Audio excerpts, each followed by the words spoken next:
Bonjour à tous.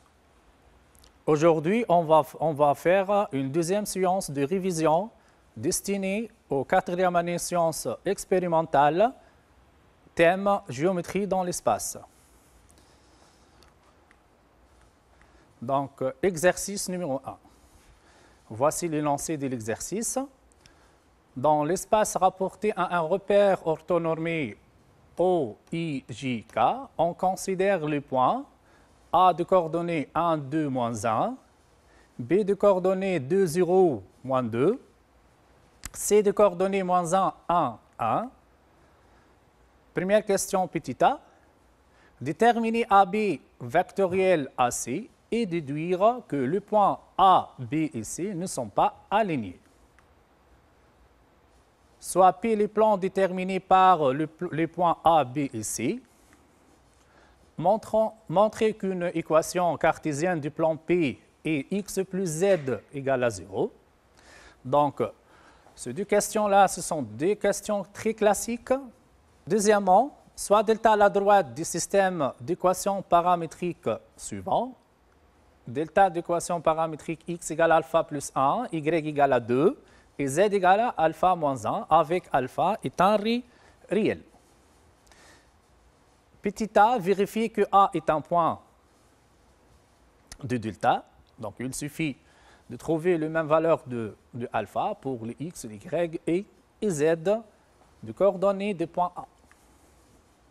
Montrer que la droite delta est perpendiculaire au plan P, soit alpha un réel et I alpha, c'est le point de coordonnées alpha plus 1, 2, z moins 1, un point de la droite delta. Petit a, montrer que la distance entre le point I alpha et le plan P égale racine de 2 fois valeur absolue de alpha et on va voir comment déterminer la distance. Soit S de alpha, la sphère du centre I alpha et de rayon 2 racine de 2. Donc, ainsi, le centre de la sphère est I alpha et du rayon fixe 2 racine de 2. Déterminer suivant les valeurs de alpha la position relative de la sphère et du plan P. Quatrièmement A, pour quelle valeur de alpha le point B appartient à la sphère S de alpha. Quatrièmement petit b, pour les valeurs de alpha trouvées dans la question quatrièmement A, caractériser S de alpha inter P. On passe à la solution. Donc, premièrement, petit a, déterminer AB vectoriel AC et déduire que les points A, B et C ne sont pas alignés. Donc, qu'est-ce qu'on a dans l'exercice? Nous avons les coordonnées des points A et les coordonnées des points B et les coordonnées des points C. Donc, tout d'abord, il faut déterminer les composantes du vecteur AB et les composantes du vecteur AC dans le repère OIJK. Donc ici, voici le composant de AB. C'est n'est autre que XB moins XA. C'est 2 moins 1, ça donne 1. 0 moins 2, ça donne moins 2. Moins 2 moins 1, ça fait moins 2 plus 1, c'est moins 1. De même aussi, AC de composante, moins 2, moins 1, 2. On passe alors aux composantes de AB vectoriel AC. Alors AB vectoriel AC égale, c'est le sous-déterminant moins 2, moins 1, 2 fois I, moins le sous-déterminant 1, moins 1, moins 2, 1, 1, moins 1, moins 2, 1 fois J, puis plus le sous-déterminant 1, moins 2, moins 1 fois K. Ainsi, on fait le calcul, moins 2 fois 2, ça fait moins 4, moins 1, ça fait moins 5. De même aussi, nous avons 1 fois 2, ça fait 2, moins 2, 2 moins 2, ça fait 0. Ici, nous avons moins 1, moins 4, Moins 4 avec le plus, ça va donner moins 5, moins 1, plus moins 4, ça fait moins 5. Ça va donner moins 5 fois k. Donc, voici le composant du vecteur AB vectoriel AC. Donc, déduire que les points A et B ici ne sont pas alignés, nous avons trouvé que le composant de AB vectoriel AC, c'est un vecteur non nul. Donc, les deux vecteurs AB et AC ne sont pas collinéaires. Donc, AB et AC ne sont pas collinéaires, ce qui va donner que les trois points A, B ici ne sont pas alignés. Petit b, soit le plan P déterminé par les trois points A et B ici, puisque les trois points ne sont pas alignés. Donc, A et B ici définissent un plan. Donc ici, nous avons AB vectoriel AC est un vecteur normal AP, qui est le plan ABC. Donc, une équation de P, c'est moins 5 fois X, moins 5 fois Z, plus D. Pour déterminer le D, donc nous avons le point A de coordonnées 1, 2, moins 1. Le point A de coordonnées 1, 2, moins 1 appartient à P. Donc, le coordonnée de A vérifie cette équation. Donc, on peut déterminer le point D. Donc, nous avons moins 5 plus D égale à 0. Donc, ça va donner que D égale à 0. Par suite, P égale moins 5 fois X, moins 5 fois Z égale à 0. Donc, une équation cartésienne de P, c'est X plus Z égale à 0. Il suffit de diviser par moins 5 ici, ou bien faire sortir moins 5 facteurs. Deuxièmement, soit delta à la droite du système d'équations paramétriques x égale à alpha plus 1, y égale à 2, z égale à alpha moins 1. Donc, vérifiez que le point A appartient à delta. Donc, nous avons ici le composant de A. X de A, c'est 1. Y de A, c'est 2. Et Z de A, c'est moins 1. Donc ici, on remplace X par 1 et on remplace Y, il est toujours égal à 2, c'est constante. Et pour n'importe quel alpha, Y est toujours égal à 2. Z égale à moins 1. Donc ici, on remplace les coordonnées. Donc ici, alpha, c'est 0. Cette équation-là, ça va donner aussi que alpha égale à 0. Nous avons une même valeur de alpha égale à 0. Et pour les y, pour n'importe quelle valeur de alpha, en particulier pour alpha égale à 0. D'où A appartient à delta. Montrer que la droite delta est perpendiculaire au plan P. Donc ici, une droite delta perpendiculaire à un plan, il faut que le vecteur directeur de delta est un vecteur normal de P. Le vecteur directeur de delta, c'est à partir de cette équation-là, on peut déterminer le vecteur directeur de delta. C'est quoi? C'est le coefficient multiplicateur de alpha ici. Donc, nous avons ici le coefficient multiplicateur de alpha pour les x, c'est 1. Pour les y, c'est 0. C'est pour cela alpha est absent. Donc, z égale à alpha moins 1. Donc, le coefficient multiplicateur de z, c'est 1. Donc, un vecteur normal, un vecteur directeur de la droite delta qui est aussi, doit être un vecteur normal de P pour que delta soit perpendiculaire à P, c'est le vecteur 1, 0, 1. Donc, voici la situation graphique. Celui-ci, c'est le plan P. C'est la droite delta. Voici la droite delta. C'est une droite perpendiculaire au plan P. Aussi, c'est la droite perpendiculaire au plan P passant par A. Et nous avons vérifié que le point A est un point de delta. et A est un point du plan. Donc, le vecteur directeur de delta, c'est un vecteur normal au plan. Donc, on a 1, 0, 1 est un vecteur directeur de delta.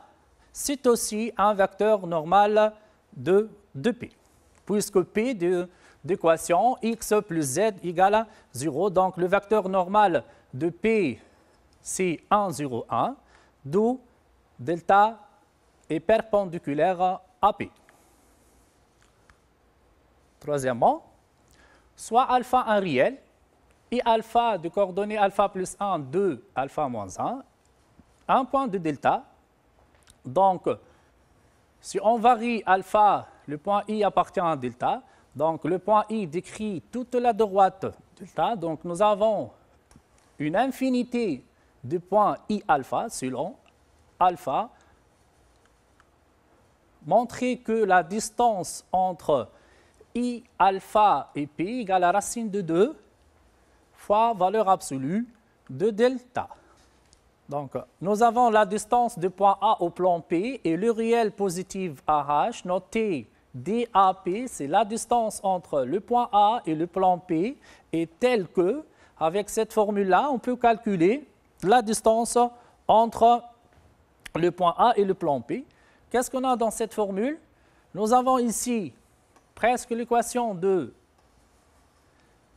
plan P, mais on remplace x par xa et on remplace y par ya et on remplace z par za. Ce sont les coordonnées du point A en valeur absolue, bien sûr, sur la norme de vecteur normal A, normal n de composante ABC, donc racine carrée de A carré plus B carré plus C carré.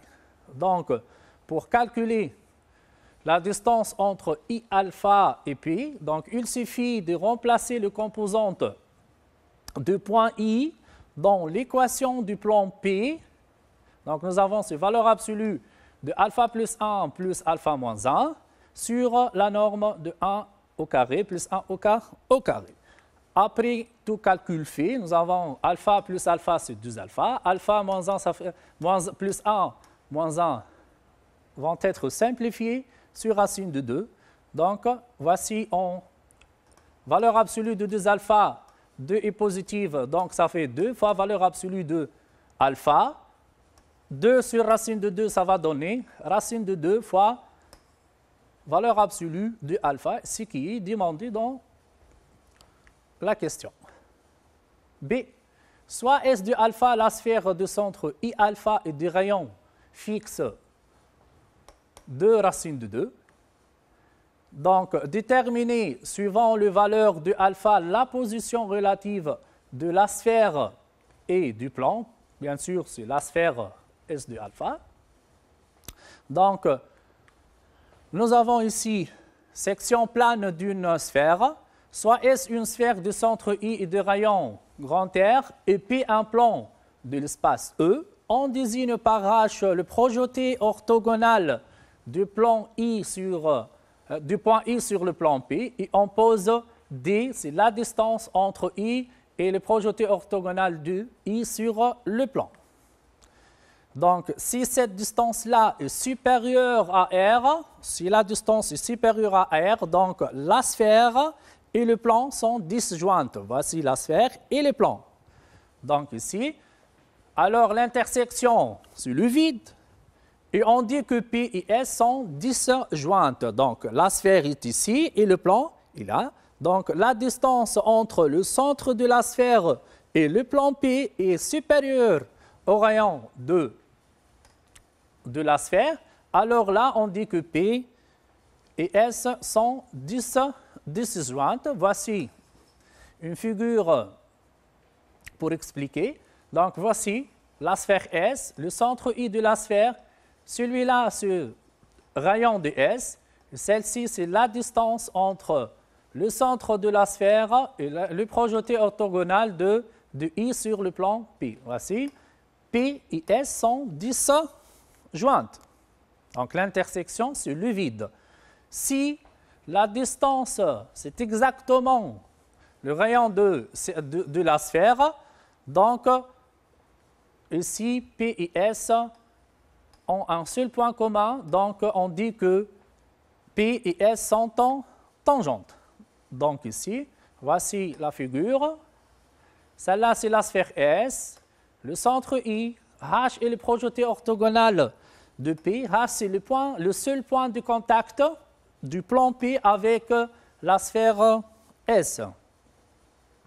Si D est inférieur à grand R, bien sûr, alors P inter S est le cercle du plan P du centre H. H, c'est le projeté orthogonal du centre sur le plan P. Et des rayons R égale à racine carrée de R carré moins D au carré. Donc, on va illustrer ça à l'aide de cette figure-là. Donc, voici la situation. Donc, nous avons la sphère S du centre I et du rayon grand R. Donc, voici le point I, le projeté orthogonal du I sur le plan P. Donc, la distance entre I et H, c'est inférieur au rayon de la sphère. Donc, voici le rayon de la sphère, c'est IM. Et voici la distance entre le centre et le plan. Donc, ici, nous avons un triangle rectangle en H. Donc, la sphère et le plan se coupent suivant un cercle du centre H, c'est le projeté orthogonal du I, et des rayons petit r. On utilise Pythagore pour déterminer le petit r. Donc, le petit r, c'est quoi? C'est racine carrée de r carré moins d au carré. Donc, l'intersection entre le plan et la sphère, c'est le cercle du centre H, qui est le projeté orthogonal du centre de la sphère sur le plan P. Donc, on passe alors. On a la distance entre... Si la distance entre I alpha et P égale à racine de 2, c'est équivalent, c'est racine de 2 fois valeur absolue de alpha, cette distance-là est déjà calculée, égale à 2 racines de 2, qui va donner alors la valeur absolue de alpha égale à 2, c'est-à-dire que si alpha égale à 2 ou alpha égale à moins 2, si alpha égale à 2 ou alpha égale à moins 2, ça va donner que la distance égale à grand R. Donc, alors la distance entre I alpha et D égale à 2 racines de 2, alors le plan P est tangente à S de alpha. Si alpha appartient à l'intervalle moins l'infini moins 2, union 2 plus l'infini, c'est-à-dire la valeur absolue de alpha, c'est supérieur à 2. Donc, la distance entre I alpha et P, c'est supérieur à grand R. Alors, le plan P et S de alpha sont disjointes. Si maintenant alpha est inférieur à 2 et supérieur à moins 2, c'est-à-dire la valeur absolue de alpha est inférieure à 2, alors la distance c'est inférieur à grand R, alors le plan P et S de alpha sont 50. Quatrièmement, pour quelle valeur de alpha le point B appartient au plan P, appartient à la sphère S de alpha. Donc, si le point B appartient à S de alpha, donc elle vérifie que la distance entre le centre de la sphère UB, c'est égal à grand R. Donc, c'est équivalent à I alpha au carré égale à 8, I alpha B au carré égale à 8. Donc, ici, c'est 2. Le 2, c'est le x de B, moins alpha plus 1, ça va donner moins alpha moins 1 au carré, plus 0 moins 2 au carré, plus moins 2 moins alpha plus 1 au carré égale à 8. Donc, on peut déterminer alpha à l'aide de cette équation. Donc, ici, ça va donner 2 alpha carré plus 6 égale à 8, d'où alpha carré égale à 1, c'est-à-dire que alpha égale 1 ou moins 1. Donc, voici la situation.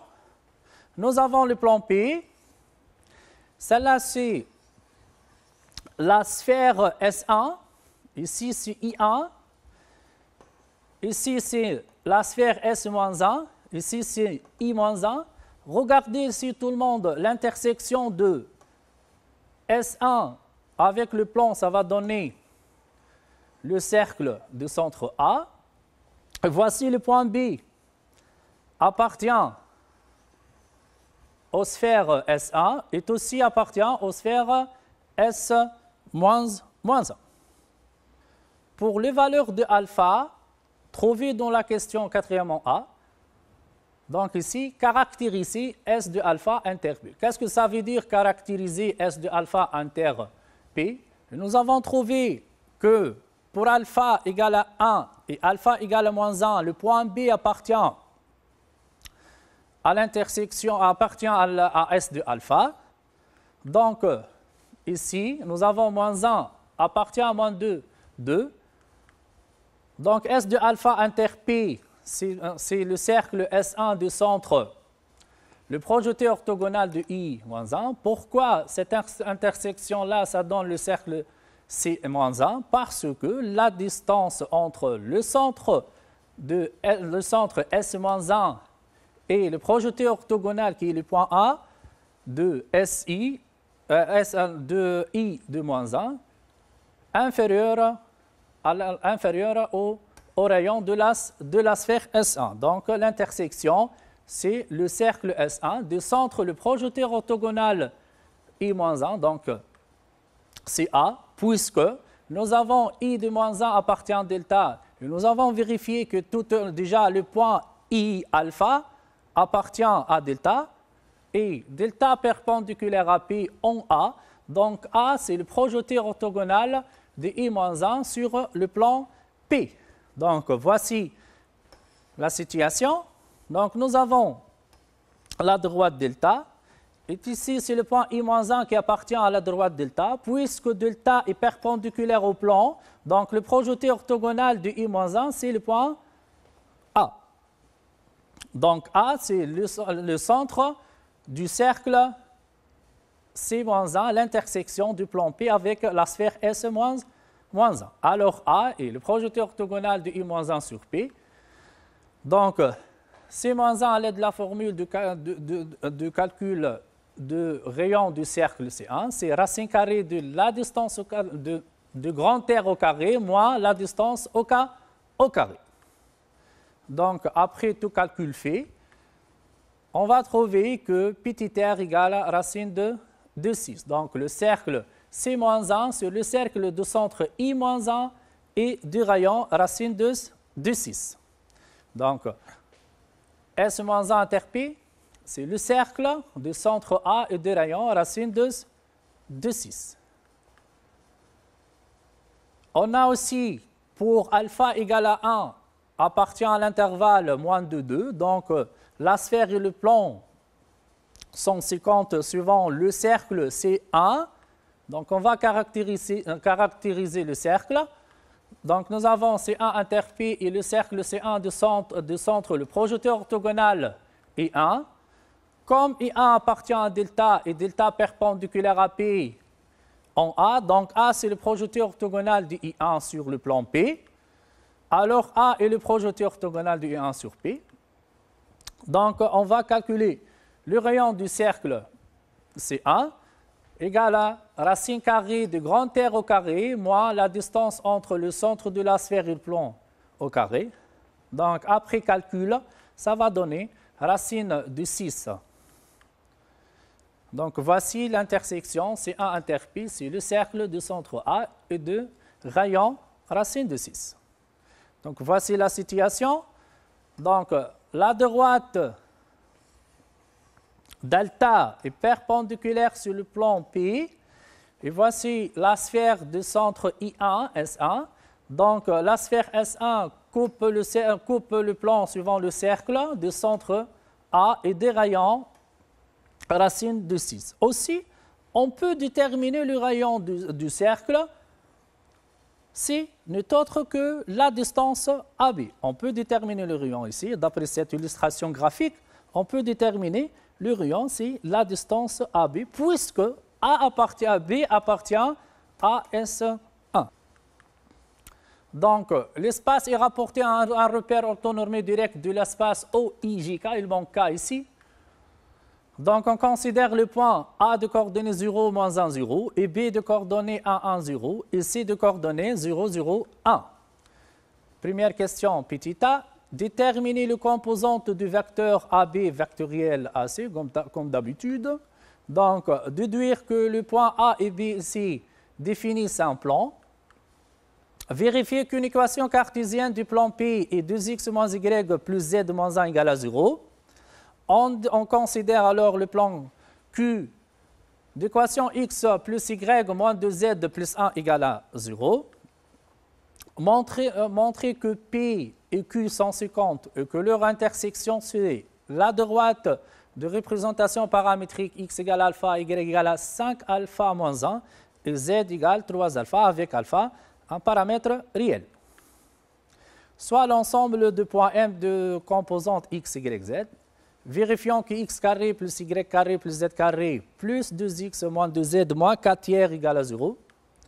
Montrer que S est une sphère du centre, le point I de coordonnées moins 1, 0, 1. Déterminer son rayon. Petit b, montrer que la sphère est tangente à chacun du plan P et Q, donc ici.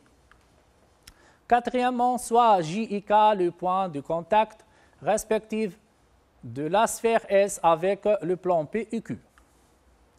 Justifier que le plan IJK est perpendiculaire à chacun du plan P et Q.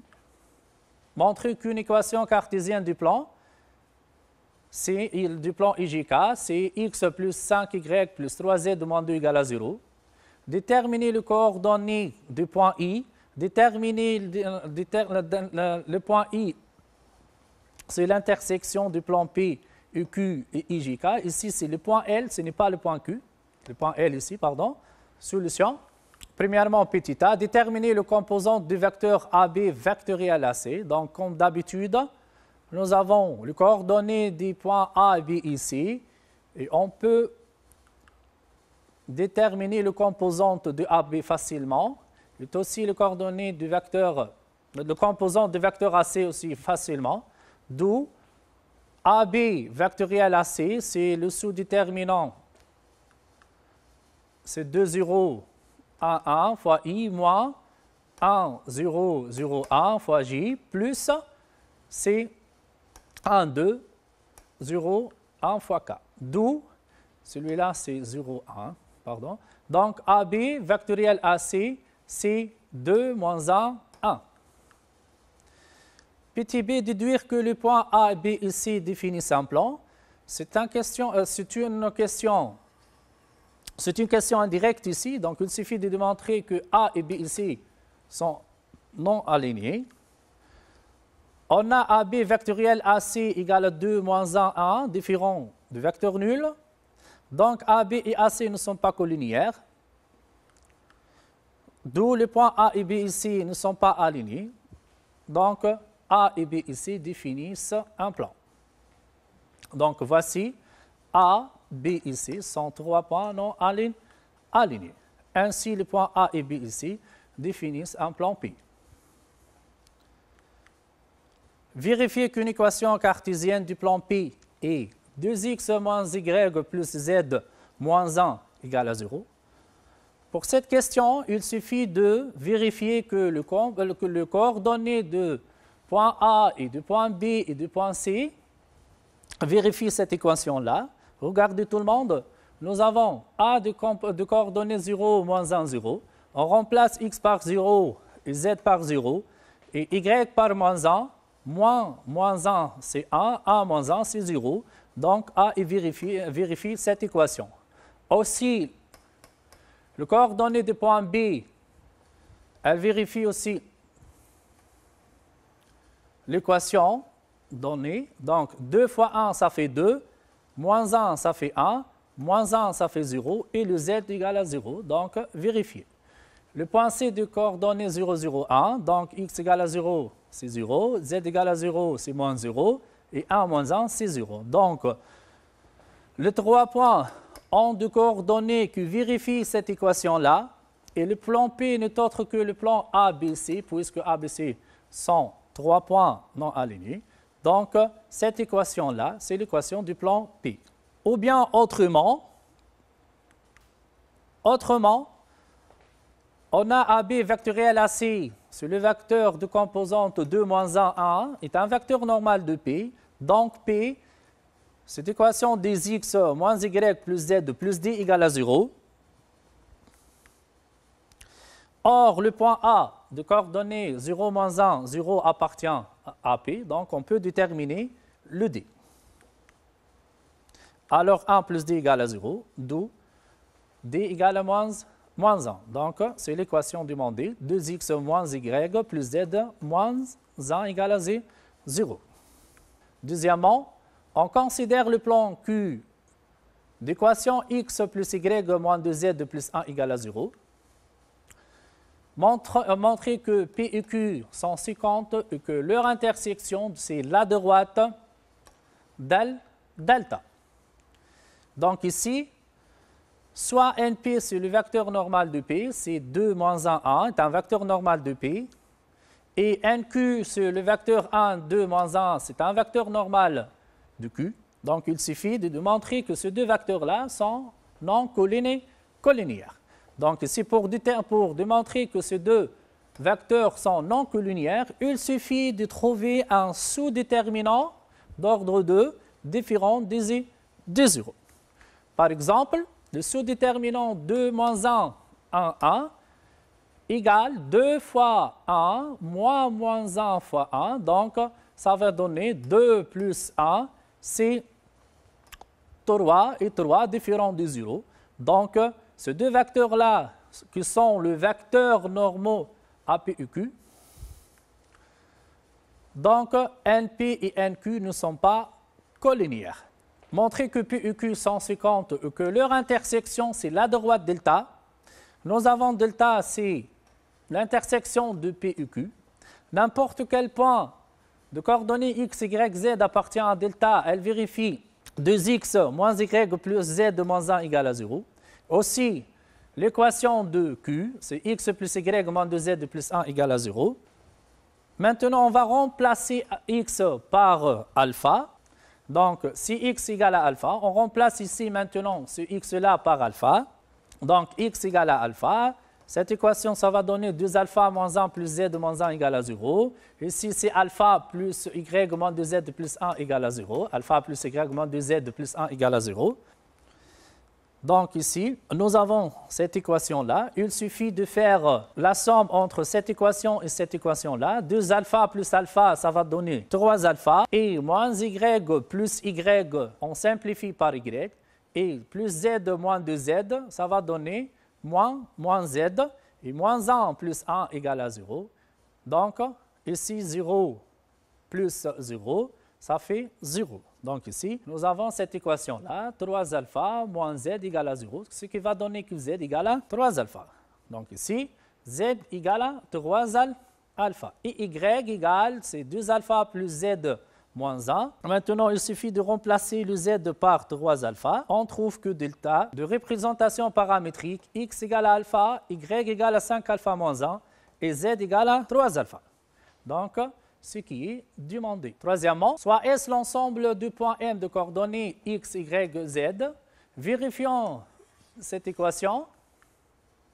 Donc ici, M de coordonnées x, y, z appartient à S. Donc, c'est-à-dire que le coordonnée du point M, x, y, z vérifie cette équation. À l'aide de la forme canonique, on peut déterminer cette écriture. Donc, on transforme cette écriture-là par celui-ci. Donc, ça va donner x plus 1 au carré moins 1, plus y au carré, plus z moins 1 au carré, moins 1, plus 4 sur 3. À l'aide de la forme canonique, on peut déterminer cette expression pour x carré plus 2x, ou bien y carré. Bon, il n'y a pas a fois y, donc z au carré moins 2z. Donc, voici une deuxième transformation de l'équation x carré plus y carré plus z carré plus 2x moins 2z plus 4 tiers égale à 0. Donc, nous avons ici x plus 1 au carré plus y au carré plus z de moins 1 au carré égale 2 sur 3. Et 2 sur 3 est positif. Donc cette équation, c'est une équation d'une sphère qui s'appelle S ici, de centre moins 1, 0, 1. Et des rayons racine de 2 sur 3. Ainsi, S est une sphère de centre I de coordonnées moins 1, 0, 1 et des rayons grand R sur racine carrée de 2 tiers égale racine de 6 sur 3. Donc ici, il suffit de multiplier du haut en bas par racine de 3 pour avoir racine de 6 sur 3. Petit b, montrer que la sphère est tangente à chacun des plans P et Q. Donc ici, nous avons une sphère et deux plans tangents. C'est comme un chapeau chinois. Voilà. Nous avons la distance entre I et P. I, c'est le centre du cercle. Donc, on peut calculer cette distance-là à l'aide de la formule rappelée dans l'exercice 1 déjà. Donc, la distance égale à la valeur absolue de moins 2 sur racine de 6 égale à 2 sur racine de 6 et égale racine de 6 sur 3. Et regardez ici tout le monde. Regardez ici. Nous avons la distance entre I et P, c'est racine de 6 sur 3. Et nous avons grand R, c'est racine carrée de 6 sur 3. Donc, racine carrée de 6 sur 3 égale à grand R, c'est-à-dire que P est tangente à Q. De même aussi, la distance entre le centre de sphère S égale à quoi?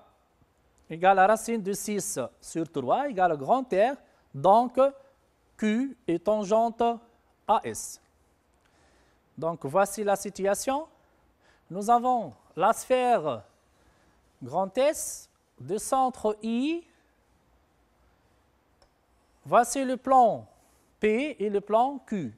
Ici, le point de contact avec la sphère grand S et le plan Q, le plan P, pardon, et celui-là, c'est le plan Q. Quatrièmement, donc, soit I et J, soit J et K, le point de contact respectif de la sphère grand S avec le plan P et Q. Donc, justifier que le plan I, J et K est perpendiculaire à chacun des plans P et Q. Le plan IJK est formé par le centre du cercle, le projeté orthogonal de I sur le plan P, et K, c'est le projeté orthogonal du centre de la sphère S sur le plan Q. Donc ici, on a J et le projeté orthogonal de I sur P. Donc, la droite IJ est perpendiculaire sur P. C'est naturel là, puisque J est le projeté orthogonal de I sur P. Donc, le plan IJK contient une droite qui est perpendiculaire sur P, alors, d'où le plan IJK est perpendiculaire sur P. Celle-ci, c'est fait géométriquement. On a aussi K, le projeté orthogonal de I sur Q. Donc, de même aussi, IK, c'est une droite perpendiculaire à Q, puisque K est le projeté orthogonal. Aussi, la droite IK est inclue dans le plan IJK, d'où IJK est perpendiculaire à Q. Voici la situation. On peut illustrer cette situation à l'aide de graphes. Le plan en bleu, c'est le plan P. Le plan en vert, c'est le plan Q. Et voici les points I, centre de la sphère. Celle-ci, c'est le point J, le point J, le point J, voici. Et celle-là, c'est le point K. Donc, J, le projeté orthogonal de I sur P. K, c'est le projeté orthogonal de I sur le plan Q et le plan en rose ici, c'est le plan IJK. Donc, le plan IJK est perpendiculaire à la fois sur le plan P et sur le plan Q. Par exemple, le trois plans que portent les trois faces d'un prisme rectangulaire droit, donc nous avons la face supérieure et les deux faces latérales, se sont portés par trois plans et le plan de la face supérieure du prisme, par exemple le prisme droit, c'est perpendiculaire à la fois aux deux plans latéral, bien sûr le prisme droit à base triangulaire. Petit b, montrer qu'une équation cartésienne du plan IJK, c'est x plus 5y plus 3z moins 2 égale à 0. Donc, nous avons P inter Q. C'est P inter Q, c'est la droite ici, c'est la droite delta. Donc, la droite delta a pour vecteur directeur qui est un normal de IJK. Donc, IJK est perpendiculaire à P et IJK est perpendiculaire à Q. Donc, delta est perpendiculaire à Q, d'où perpendiculaire à IJK, d'où U de coordonnées 1, 5, 3 est un vecteur directeur de delta qui est aussi un vecteur normal à IJK. Donc, IJK d'équation x plus 5y plus 3z plus d égale à 0. Or, le point I de coordonnées moins 1, 0, 1 qui appartient à IJK, donc on peut déterminer le d, c'est d égale à moins 2. Ainsi, l'équation de IJK égale x plus 5y plus 3z de moins 2 égale à 0. Déterminer les coordonnées du point L, intersection du plan P et Q et le plan IJK. Donc, le point L appartient à l'intersection de trois plans. Nous avons déjà l'intersection de P et Q, c'est la droite delta. Donc, le coordonnée de point L, x, y, z, elle vérifie la représentation paramétrique de delta et l'équation cartésienne du plan IJK. Donc, voici la situation graphique. Le plan P, le plan Q et le plan IJK. Voici le point L en jaune, qui est l'intersection de trois plans. Et malgré qu'on a trois plans, et l'intersection de ces trois plans, c'est le seul point L. Donc ici, nous avons x plus 5y plus 3z moins 2, c'est l'équation cartésienne de IJK. Et celui-là, c'est la représentation paramétrique de la droite delta. Ici, il suffit de remplacer, pour faire le calcul, il suffit de remplacer x par alpha, y par 5 alpha moins 1 et z par 3 alpha. Donc ici, après calcul, ça va donner 35 alpha moins 7 égale à 0, c'est-à-dire que alpha égale à 1 sur 5. On remplace alpha ici, donc on va trouver que x égale à 1 sur 5, y égale à 0 et z égale à 3 sur 5. Et voici les coordonnées du point L, l'intersection de trois plans. Donc L, de coordonnées 1 sur 5, 0, 1 sur 5. Finalement, je vous remercie de votre attention et je vous souhaite une bonne continuation. Merci.